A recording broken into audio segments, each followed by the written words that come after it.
Chapter 1 का last segment है systems of accounting. Chapter 1 का लास्ट सेगमेंट है systems of accounting. There are two systems, एक double entry system और एक single entry system. Double entry system of accounting is a system in which the complete information about every business transaction is recorded. मतलब आप अगर double entry system follow कर रहे हैं, इसका मतलब आप कंप्लीट रिकॉर्ड्स मेंटेन कर रहे हैं, आपके रिकॉर्ड्स एक्यूरेट हैं, सही माने जाएंगे। अगर सब कुछ सही आपने रिकॉर्ड करा है तो आपका करेक्ट प्रॉफिट और लॉस भी आएगा, करेक्ट फाइनेंशियल पोजीशन भी आएगी, अपने से आपने कोई फ्रॉड कर रखा है। तो डबल एंट्री सिस्टम मतलब आप हर एक बिजनेस ट्रांजैक्शन के दोनों एस्पेक्ट्स कवर कर रहे हैं while entering them in the books of accounts. तो आपका रिकॉर्डिंग प्रोसेस कंप्लीट है, फिर क्लासिफिकेशन, अगर रिकॉर्डिंग सही हुई है तो आगे भी फिर वो एंट्री सही कैरी फॉरवर्ड होगी, क्लासिफिकेशन भी सही होगी, समराइजिंग भी सही होगी। सर ये सिंगल एंट्री सिस्टम क्या होता है? अभी तो आपने बोला कि every business transaction has two aspects, तो ये सिंगल एंट्री सिस्टम क्या होता है? Single entry system is a system of accounting also known as incomplete records, book of incomplete records. It is a system of accounting in which for some transactions both the aspects are recorded.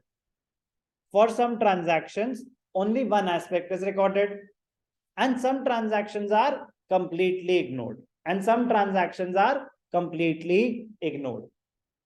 फिर ऐसा कैसे?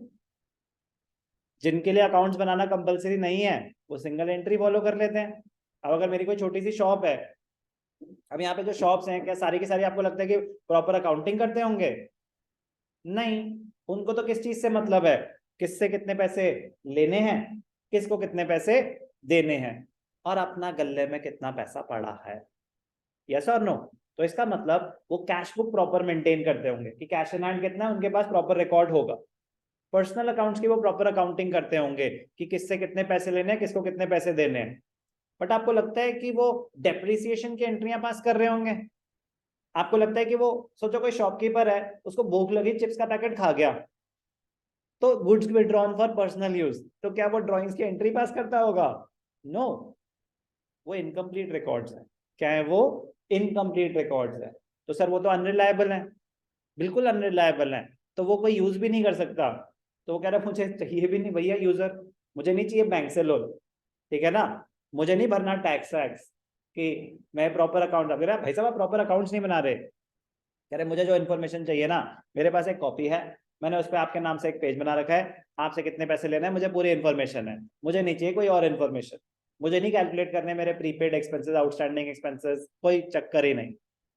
तो ये सिर्फ वही follow कर सकते हैं सिंगल एंट्री सिस्टम जिनके लिए पहली बात अकाउंटिंग मैंडेटरी नहीं है।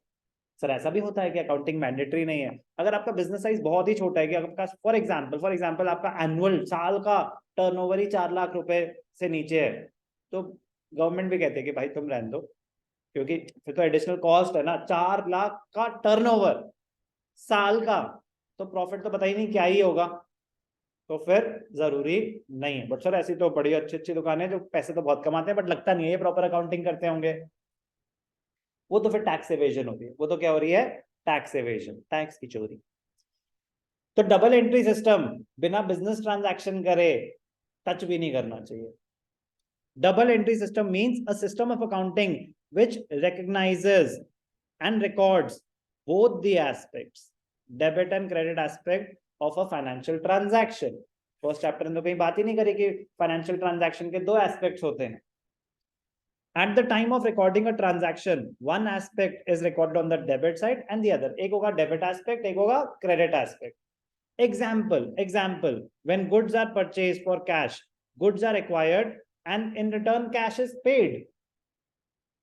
In this transaction, two aspects are debit and credit, receiving and giving.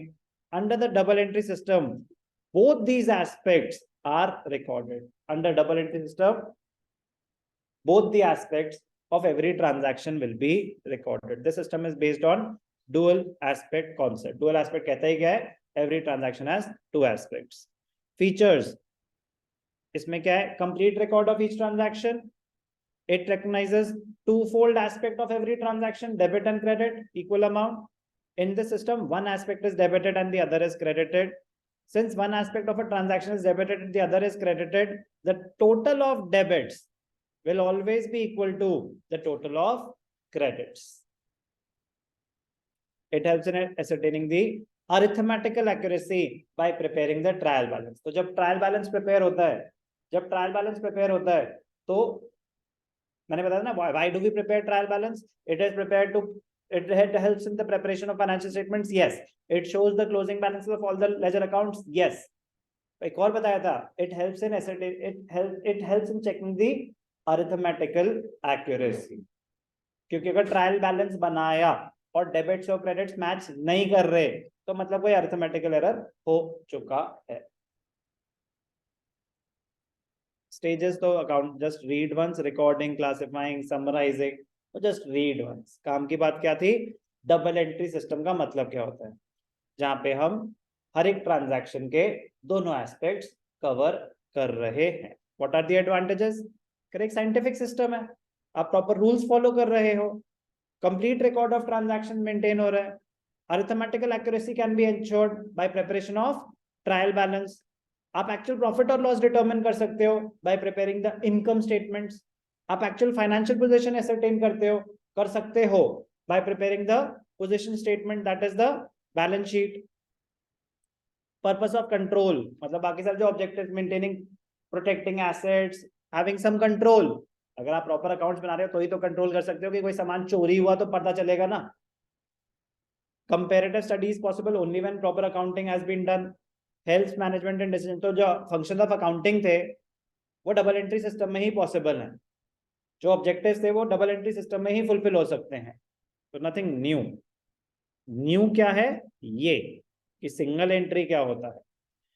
Accounts from incomplete records or single entry system of recording in the books may be defined as an incomplete double entry system. Incomplete क्यों? क्योंकि कुछ transactions के वो दोनों aspects record कर रहे हैं, कुछ ट्रांजैक्शंस वो एक ही एस्पेक्ट रिकॉर्ड कर रहे हैं. जैसे कि फॉर एग्जांपल एक छोटा मोटा दुकानदार है, तो उसने एम्प्लॉय की सैलरी नहीं दी, महीना खत्म हो गया, तो क्या वो आउटस्टैंडिंग एक्सपेंसेस की ट्रांजैक्शन रिकॉर्ड करेगा? आउटस्टैंडिंग एक्सपेंसेस दिखाएगा वो छोटा दुकानदार? नहीं. वो तो जब पेमेंट कर रहा है तो दिखा देगा पेमेंट हो गई है. वो कोई मंथली अकाउंटिंग थोड़ी ना करता होगी, नहीं ये तो सैलरी मार्च की है, आउटस्टैंडिंग दिखाओ, expenses due but not yet paid. वही सब क्लासिफिकेशन करते होंगे क्या? वन एस्पेक्ट मतलब सैलरी दी, खर्चा दिखा दिया. आउटस्टैंडिंग प्रीपेड की एडजस्टमेंट नहीं होती, ऐसा कुछ नहीं होता. Some transactions are completely ignored. Owner घर पैसे ले गया, तो क्या उसने किसी को बताना है? तो क्या वो कहीं अकाउंटिंग करता होगा? नहीं, उसने बस काट दिया, 5,000 माइनस 4,000, 1,000 काट, 4,000 घर ले गया. ड्रॉइंग्स कोई एंट्री पास हो रही है? नहीं. तो single entry system is an incomplete double entry system. In this system, all transactions are not recorded on double entry basis. In some transactions, both the aspects are recorded, while in others, either one aspect is recorded or they are not recorded at all. Especially the transactions relating to the owner. छोटे shopkeepers वो transaction record भी नहीं करते. Instead of maintaining all accounts, they are only interested in personal accounts. किससे कितना पैसा लेना है, किसको कितना पैसा देना है, और कैश बुक कि कितना पैसा आया, कितना पैसा गया, कैश इन हैंड क्या है. ये इंफॉर्मेशन उनके पास कंप्लीट होती है, इसके अलावा कुछ भी नहीं होती. The accounts maintained under the system are incomplete and unsystematic.